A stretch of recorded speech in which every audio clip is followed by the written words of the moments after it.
Aujourd'hui, l'objectif premier quand tu te lances en dropshipping et quand tu es débutant, c'est de générer de l'argent. Et pour faire ça, il faut éviter de se perdre dans un surplus d'informations qui va te faire partir dans tous les sens et dans plein de stratégies différentes. L'objectif de cette vidéo, c'est de t'expliquer la vraie méthode pour réussir en dropshipping en 2023 en étant focus sur ce qui fonctionne et sur une seule stratégie précise. Et ici, je vais te donner les étapes pour y arriver.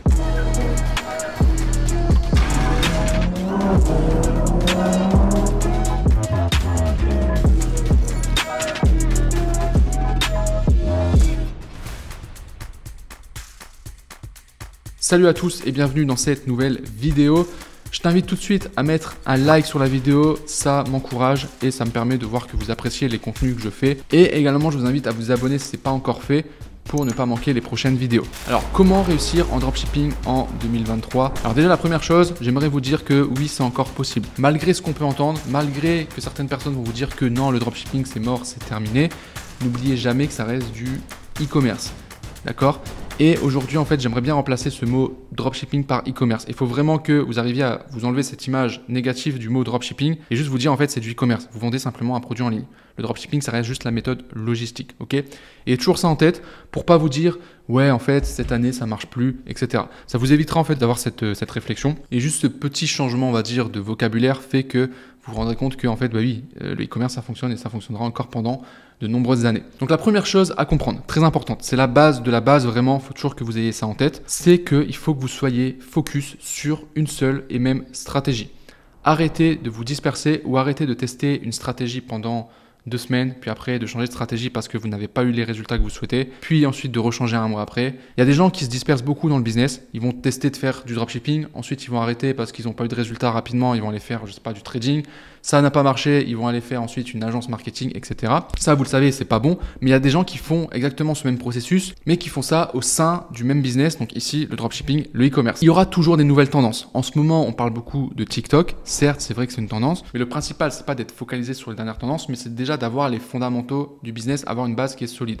Peu importe ensuite les tendances, si vous avez les bases, vous aurez du résultat. Donc quand je parle de focus sur une stratégie, c'est avoir une méthode claire d'un process que vous allez pouvoir tester et répliquer continuellement pour avoir du résultat. Je vais vous donner un exemple. Quand vous vous lancez en e-commerce, vous avez par exemple la stratégie de se dire je vais faire du SEO. C'est une stratégie qui fonctionne, certes, qui a certains avantages, certains inconvénients. Le SEO, on sait que ça marche.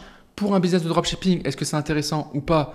Moi, par exemple, j'ai un avis là-dessus. Je trouve que pour du dropshipping, c'est pas intéressant, mais pour d'autres personnes, ça va être intéressant. Donc, il va falloir choisir en fait. À côté de ça, vous pouvez aussi décider de vous dire, je crée une marque dès le départ. Ou vous pouvez vous dire aussi, non, je pars sur une stratégie de testing en dropshipping et ensuite potentiellement créer une marque plus tard. Bref, il y a différents moyens de faire du e-commerce, du dropshipping. La seule chose qui est importante, c'est de comprendre ça, d'en avoir conscience et de choisir, de pas tout faire en même temps. De ne pas commencer à faire une stratégie où vous allez tester des produits avec de la pub Facebook et en même temps vous dire je fais du SEO, etc. Ça ne fonctionnera pas. Donc, vous choisissez une méthode. Pour choisir les méthodes, vous prenez celle qui vous parle le plus, tout simplement. À partir du moment où vous sélectionnez une méthode et vous vous mettez à 100% dedans, ça fonctionnera. Et deuxième chose, il faut vous baser sur les fondamentaux du business du e-commerce, sur la base, au final, même je dirais du commerce. C'est-à-dire qu'on va répondre tout simplement à un besoin, à une demande. Parce que des fois, on a tendance à se perdre dans de la technique, dans de la stratégie, en se disant comment trouver les meilleurs produits gagnants, etc. En oubliant au final le fondamental qui est, ok, est-ce qu'il y a une demande pour ce produit? Est-ce qu'il y a des gens qui potentiellement voudraient acheter mon produit qui en ont besoin? Et moi, mon travail, c'est juste de prendre ce produit, de le marketer et de le mettre en face des bonnes personnes. C'est tout. Et si on arrive à faire ça et le faire de la bonne manière, ça fonctionne. Peu importe après que derrière, tu as une stratégie sur pub Facebook, pub TikTok, Google, etc. Le but de la pub, c'est juste d'aller montrer aux bonnes personnes ton produit. Donc, si les gens qui sont intéressés par ton produit sont sur Facebook, tu leur montres sur Facebook. S'ils sont sur TikTok, tu leur montres sur TikTok. Et ça fonctionnera parce que la base du business, elle est là. Maintenant, on va rentrer dans un peu plus de concret. Qu'est-ce que moi, je fais aujourd'hui et qu'est-ce que je recommande de faire? Aujourd'hui, moi, je travaille tout le temps en 2 phases. Donc, quand je lance un business e-commerce, je vais avoir la première phase qui va être la phase de testing. L'idée, c'est d'avoir un rapport temps passé et argent gagné qui est intéressant. Ça ne m'intéresse pas de travailler pendant 1 mois, 2 mois, 3 mois sur une boutique pour qu'à la fin, ça ne fonctionne pas. Donc, on va faire le minimum viable pour qu'on puisse tester notre offre, tester notre produit, voir si ça fonctionne. Et si ça fonctionne, ensuite, on améliore et on rentrera dans la phase numéro 2. Donc, cette première phase, elle est ultra importante et c'est ultra important d'être efficace, surtout quand on est débutant. Quand on est débutant, la chose la plus importante, c'est de commencer à générer de l'argent, à faire du bénéfice. C'est ce que j'ai dit au départ parce qu'en fait, c'est ça qui va nous donner la motivation et l'envie de continuer. Il n'y a rien de pire que de travailler 1 mois, 2 mois, 3 mois, voire plus sur un business, sur une boutique, pour qu'au final, ça ne fonctionne pas. Donc, on veut réduire un maximum ce temps en étant le plus efficace possible. Et je vais vous détailler tout ça. Et ensuite, on a la phase numéro 2 qui est la phase où on rentre dans le scaling, où là, vraiment, on va pousser notre boutique pour aller chercher des chiffres beaucoup plus importants et aussi pour stabiliser notre business sur le long terme. Donc maintenant, on va rentrer un peu plus en détail dans la phase numéro 1, le testing. La première étape, ça va être de trouver et de vendre un produit. Ici, on va prendre des questions de base. On veut un produit qui répond à un besoin, à une demande sur le marché et on va simplement prendre ce produit et le mettre en face des bonnes personnes. Et tout le reste ensuite est juste une question de marketing. Donc on va voir le quoi, le pour qui, le pourquoi et le comment. Le quoi, ça va être le produit. Là-dessus, il n'y a pas de secret, base-toi sur les données, base-toi sur ce qui fonctionne déjà. Il y a plein d'outils qui permettent de faire ça. Il y a aussi notre service e-com product où on vous donne justement des produits sur lesquels il y a une demande que vous pouvez vendre directement. Donc ça vous fera gagner du temps et également de l'argent parce que ça vous évitera de tester des produits qui à la base sont voués à l'échec. Ensuite, on a le pour qui. Le pour qui est extrêmement important parce que ça va définir votre avatar client, qui est le client que vous ciblez avec votre produit, qui est potentiellement la cible qui va acheter votre produit. Et ça, c'est un travail qui est souvent négligé, mais tu dois connaître parfaitement ton client type pour utiliser les bons mots, le bon copywriting, le bon contenu, etc. Pour faire ça, regarde le site des concurrents. Regarde comment ils parlent à leurs clients, c'est comme ça que tu vas déterminer qui est le client type. Regarde aussi les avis de ton produit que tu souhaites vendre sur Amazon par exemple. Fais des recherches sur Google, sur les réseaux sociaux également. Bref, va regarder en profondeur comment se comporte ton client pour vraiment le comprendre et pour que tu puisses vraiment lui donner ce qu'il veut. Ensuite, on a le comment. Le comment, ça va être tout simplement le message ou l'angle marketing, comment tu vas proposer ton produit, qu'est-ce que tu vas mettre en avant comme argument, comment tu vas le faire visualiser au client, qu'est-ce que tu vas montrer comme contenu, comme bénéfice du produit pour ce client type. Et vous voyez que c'est lié en fait directement à qui vous ciblez. Donc si vous ne savez pas qui vous ciblez, vous aurez du mal à faire un bon argumentaire de vente, à avoir des bonnes publicités parce que vous ne saurez pas quoi mettre dans les publicités, parce que vous ne connaîtrez pas votre client. Donc c'est pour ça que c'est des éléments qui sont ultra importants à connaître. Et c'est là-dessus que vous ferez vraiment la différence. C'est pas juste sur le produit en réalité. Le produit, trouver des produits gagnants, c'est facile. Le gros du travail, il se fait derrière sur le marketing, sur ok, comment vous présentez ce produit et à qui vous le présentez. Et est-ce que vous arrivez à faire passer le bon message pour que la personne achète votre produit. Et ensuite, on a le pourquoi. Donc c'est tout simplement les bénéfices et je dirais même encore plus loin le résultat pour le client. Pourquoi le client il a besoin de ton produit? Pourquoi il achèterait ton produit en fait tout simplement? Quel est le résultat dans sa vie pour lui s'il achète ton produit? Et ça il faut lui montrer. Donc ça c'est sur la partie produit. Et une fois que tous ces éléments sont clairs, on passe à la boutique. Au niveau de la boutique, pareil, on fait simple et efficace. Il n'y a pas besoin de se casser la tête. Moi aujourd'hui j'ai un thème que j'utilise tout le temps pour mes testings qui est préconfiguré, qui s'installe vraiment en 5 minutes, qui a juste à remplir. C'est un terme qu'on fournit d'ailleurs aux gens qu'on accompagne également. Ça fait gagner énormément de temps et ça évite de passer 1 semaine, 2 semaines sur notre boutique. En 2 jours, la boutique est faite. Et je vais vous donner même ici une liste des éléments les plus importants que vous devez absolument mettre sur votre boutique. Si vous respectez ces éléments-là, normalement, vous n'aurez pas de problème pour réussir à convertir au niveau de votre boutique. Donc premier élément, avoir un thème rapide. Ensuite, il vous faut des photos qui soient uniques. Vous pouvez faire des retouches simples avec des outils comme Canva ou même Photoshop si vous l'avez à disposition. Et surtout, mettez des photos du produit en utilisation pour que le client puisse se projeter et se visualiser avec le produit. Mettez pas juste des photos sur fond blanc ou avec un décor, mettez vraiment des photos où vous avez la personne qui utilise le produit. Donc ça dépendra évidemment du produit, mais vraiment faites-le. Et un autre tips très intéressant également, mettez des textes au niveau des photos. Pas sur toutes les photos, mais sur quelques photos, rajoutez des textes dessus pour montrer les arguments, les bénéfices du produit. C'est beaucoup plus agréable pour une personne de regarder les photos que de lire des longs paragraphes. Et regardez ce que fait Amazon, ils le font parfaitement bien. Sur les photos Amazon, à chaque fois, vous avez toujours des textes, des informations en fait qui sont données directement sur l'image. Parce que c'est rapide à lire, c'est rapide à digérer, on comprend tout de suite et c'est visuel et les gens vont lire. Et en plus de ça, en général, les photos, c'est ce qu'on a au tout début quand on arrive sur la page produit. Donc ça évite à la personne aussi de devoir scroller en bas pour voir tous les contenus, etc. Donc on donne un maximum d'informations à travers les photos. Ensuite, on a la première partie de notre page produit, donc vraiment la partie en haut. Donc on va voir les photos évidemment, le titre de votre produit, les avis clients, mettez tout le temps des avis clients, ça c'est ultra important, c'est obligatoire. Donc en général, on va mettre les étoiles avec le nombre d'avis clients et la note des avis clients sur cette première partie. Ensuite, on va mettre les principaux résultats pour votre client du produit sous forme en général de liste à puces ou de bullet point.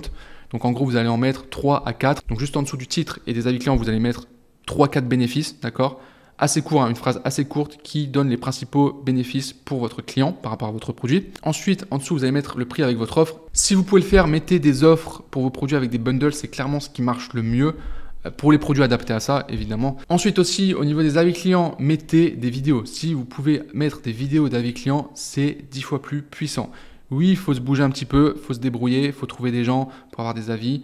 dans son entourage. Il faut envoyer le produit peut-être à des gens qui puissent vous faire une review, des témoignages, ça peut être des influenceurs ou ce genre de choses. Ça demande du travail, mais ça fait vraiment une grosse différence et ça va permettre de beaucoup mieux convertir au niveau de votre site. Donc ça, vraiment, faites-le. Ensuite, on va voir la description produit. Toujours orienté sur les résultats et les bénéfices et pas les caractéristiques techniques du produit. D'accord? Donc montrer en quoi votre produit va changer la vie ou va améliorer la vie de votre client. Au niveau de la structure, je vais vous donner une structure simple que j'utilise régulièrement. Ça va être un titre, un GIF ou une image. Les GIFs, c'est très puissant. Je vous encourage à en mettre parce que ça permet encore une fois de faire visualiser le produit pour le client vu que c'est une vidéo. Donc titre, GIF et un petit paragraphe. Pareil, faites des paragraphes courts, sinon les gens ne vont pas le lire. Donc 2-3 lignes maximum à chaque fois et vous faites comme ça plusieurs blocs. Vous pouvez mettre 2, 3, 4 blocs. Ça dépend aussi de ce qu'il y a à dire sur votre produit. Quelque chose qui marche bien également, c'est mettre un tableau de comparaison. Vous mettez votre produit avec ici les différents bénéfices, résultats de votre produit et vous mettez ici les autres produits ou les autres concurrents où il n'y a pas ces bénéfices-là. Ça permet de dire en gros mon produit il est meilleur que les autres en mettant en avant directement les bénéfices. Et ça, vous pouvez le faire si c'est pertinent pour votre produit. Ensuite, toujours mettre une FAQ qui va répondre aux différentes objections des clients, toutes les questions que les clients pourraient se poser. Pour faire ça, essayez de trouver des personnes dans votre entourage ou alors vous le faites vous-même et vous vous mettez à la place de la personne la plus sceptique qui peut se poser toutes les questions, tous les problèmes qu'il pourrait y avoir par rapport au produit. Et ensuite, toutes ces questions, vous les mettez dans la FAQ et vous y répondez, tout simplement. Et ensuite, dernière chose, sur la page produit, très importante, la réassurance. Mettre en avant le fait que la livraison est gratuite, paiement sécurisé, les garanties, ça se fait rembourser, etc. Ça, il faut le mettre, ça permet d'augmenter aussi la conversion. Si vous respectez tous ces points-là au niveau de votre boutique, vous n'aurez pas de problème pour convertir. Encore une fois, en respectant bien le fait que vous devez avoir un message et un marketing qui est adapté par rapport à un client type. Ça, c'est vraiment le truc le plus important. Et ensuite, une fois que c'est ça, il ne reste plus qu'à acquérir des clients. Donc là, on va faire principalement de la publicité. Moi, aujourd'hui, je fais principalement de la publicité sur Facebook. C'est selon moi la meilleure régie publicitaire en termes de performance. Et à ce niveau-là, je vous conseille de faire des publicités uniques qui sont, pareil, adaptées à votre client type. Et vous voyez que c'est ultra important, du coup, au départ de la recherche de votre produit, d'avoir une certaine clarté sur qui est votre client, quel angle marketing vous allez utiliser. Parce qu'en fait, tout le reste derrière va découler de cette partie-là. Tout ce que vous allez mettre sur le site va être en lien avec ça et vos publicités vont être en lien avec ça. Et c'est une erreur que beaucoup de débutants font, c'est de lancer des publicités en ayant un message qui n'est pas du tout adapté par rapport au produit, par rapport au client qui cible. Et très souvent, ils vont même avoir un message qui est totalement incohérent parce qu'ils vont avoir des arguments qu'ils vont donner dans la publicité, puis sur le site, ça va être d'autres arguments où ça va être présenté d'une autre manière, et ce qui fait qu'ils vont perdre en conversion. Et ils vont pas comprendre que ça ne fonctionne pas, juste parce qu'en fait, le message n'est pas clair. Donc c'est pour ça que c'est ultra important de faire des pubs qui sont conçues vraiment et orientées pour votre client type. Au niveau du contenu en lui-même, essayez de faire des pubs qui ne ressemblent pas à des pubs. Tout ce qui est pub un peu style téléachat, où on voit clairement que c'est une publicité, il faut éviter. Ça peut fonctionner dans certains cas, mais aujourd'hui, il faut faire du contenu qui ne ressemble pas à des pubs. Donc du contenu UGC, ça peut être du témoignage client également. Ça peut être une personne simplement qui utilise le produit et qui montre comment elle utilise le produit. Ça peut être de l'unboxing, ça peut être des avis clients. Il faut que ça s'intègre vraiment dans les différents réseaux sociaux. Pour faire ça, honnêtement, le mieux, si vous n'avez pas d'idée, c'est de vous inspirer, regardez ce qui fonctionne, tout simplement. Vous regardez ce que font les autres marques, les autres boutiques, et vous prenez ce qui marche et vous reproduisez un peu la même structure. Voilà. Et donc, quand on a mis en place tout ça, on est dans cette phase de testing. Donc, le but, ça va être de tester. Et ensuite, une fois que ça fonctionne, on rentre dans cette deuxième phase qui est la phase de scaling où ici, on va tout améliorer. Et notamment ici, ça sera surtout une phase où on va améliorer l'expérience client pour qu'on puisse scaler et aller chercher des plus gros chiffres. La phase de testing, ne vous cassez pas trop la tête au niveau de la logistique. C'est pas le plus important. Ce qui est le plus important, c'est d'avoir un bon marketing et de vendre votre produit. Une fois que vous allez vendre votre produit, même si c'est de la logistique au départ en dropshipping, même si vous n'avez pas de stock, même si la livraison est un peu longue, même si vous n'avez pas de packaging personnalisé, c'est pas grave. Le but, c'est de voir si les clients achètent votre produit. Une fois qu'ils achètent, quand on rentrera dans cette phase de scaling, on va améliorer la livraison. On va proposer une livraison plus rapide en travaillant avec un agent privé. On va également proposer un packaging personnalisé. Le but, ça sera d'augmenter la satisfaction client et l'expérience pour le client. Et ensuite, pour stabiliser son business, on va développer les réseaux sociaux, on pourra potentiellement ajouter d'autres canaux d'acquisition, ajouter aussi par exemple un programme ambassadeur sur la boutique pour développer et vraiment stabiliser la boutique et le business. Et j'insiste vraiment que cette deuxième phase, vous y allez et vous mettez en place tout ça uniquement quand vous avez un produit qui fonctionne et que vous êtes rentable. Et c'est là qu'il faut être efficace. On ne perd pas de temps à se casser la tête sur des éléments qui ne sont pas du tout primordiaux au début. Encore une fois, phase 1, on teste son produit le plus rapidement possible en faisant évidemment de la qualité avec tous les éléments que je vous ai donnés. On ne se casse pas trop la tête sur la logistique et une fois que ça fonctionne, là on passe dans cette phase numéro 2 et on peut améliorer toute cette partie logistique. Donc voilà les grandes lignes de la stratégie, c'est ce que je mets en place aujourd'hui. C'est une stratégie, un process qui fonctionne, qui est facilement réplicable. Si vous voulez aller plus loin dans cette stratégie, j'ai fait une vidéo qui dure une quarantaine de minutes où j'explique un peu plus en détail tous les éléments que je vous ai partagés ici. C'est le premier lien en description, je vous invite à aller voir cette vidéo, c'est entièrement gratuit, ça n'engage à rien. Voilà, vous sortirez juste de là avec plus de valeur, plus de contenu que vous pourrez appliquer directement dans votre business. On arrive maintenant au terme de cette vidéo, j'espère qu'elle vous aura plu. N'hésitez pas par rapport à tout ça à me faire un retour dans les commentaires. Et sur ce, je vous souhaite une très bonne journée et je vous dis à très bientôt. Ciao!